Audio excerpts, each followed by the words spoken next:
So guys नमस्कार, कैसे आप लोग? आई होप आप लोग अच्छे होंगे। आज हम रिएक्शन देने वाले ट्रेंडिंग स्टार खेसारी लाल यादव के न्यू सॉन्ग पे। आराध्या फिल्म चैनल के माध्यम से ये सॉन्ग रिलीज हुआ है, जिसका टाइटल नाम है कमर डैमेज।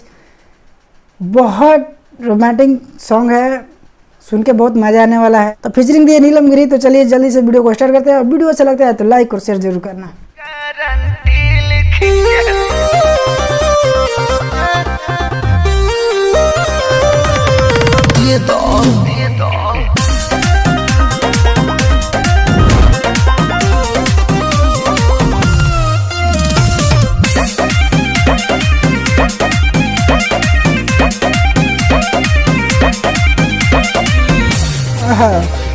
भले शादी को के लिए टच नहीं करे दे, मिली ना जवाब तबले देख नहीं धरे दे।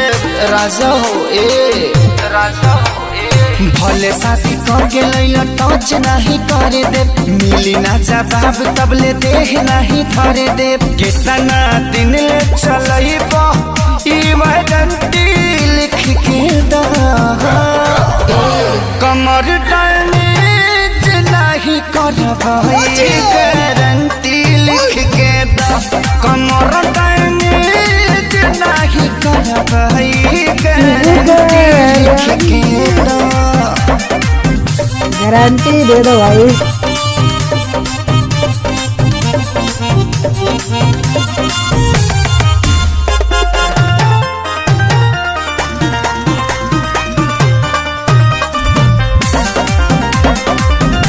इहे चुमुक जैसा टवले रही हो,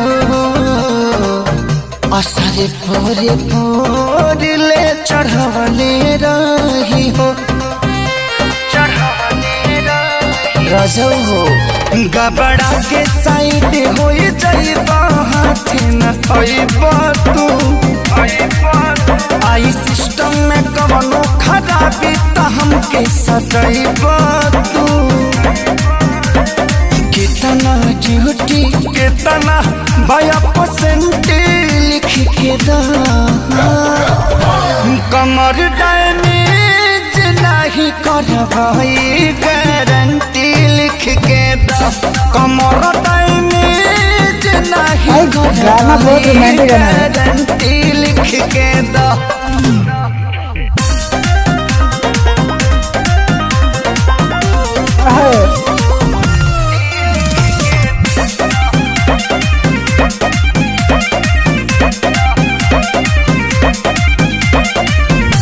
कुंदन खेसारी जैसा चेतना रही, सुबह जवानी आके खेत न रही।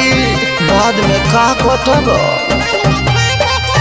सब पहले से सोचले पानी हम कुली बतिया हो। एक एक पे तोरा बनवाले मियाँ चुके रतिया हो। हमारे नौकरिया करब परमानेंट लिख के दा, कमर डैमेज नहीं कर भाई गारंटी लिख के दा, कमर डैमेज नहीं कर भाई गारंटी लिख के दे दो।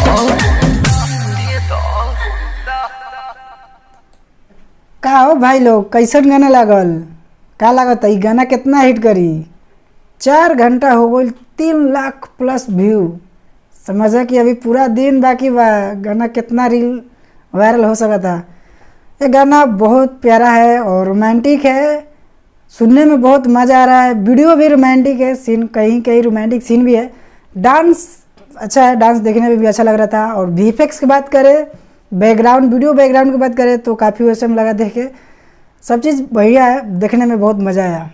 लिरिक्स लिखे कुंदन प्रीत, सिंगर खेसारी लाल यादव, फीचरिंग नीलम गिरी। काफ़ी मज़ेदार वीडियो है और ये गाना भी। तो भोजपुरिया फैन है आप लोग, ज़्यादा से ज़्यादा वीडियो को शेयर करें, मिलियन तक पहुंच जाए गाना। और खेसारी जी के जितने भी फैन हैं उन सबसे मेरा रिक्वेस्ट है, गाना को ज़्यादा से ज़्यादा शेयर कीजिए। तो चलिए आज के लिए इतना ही, मिलते हैं नेक्स्ट वीडियो में। Bye by.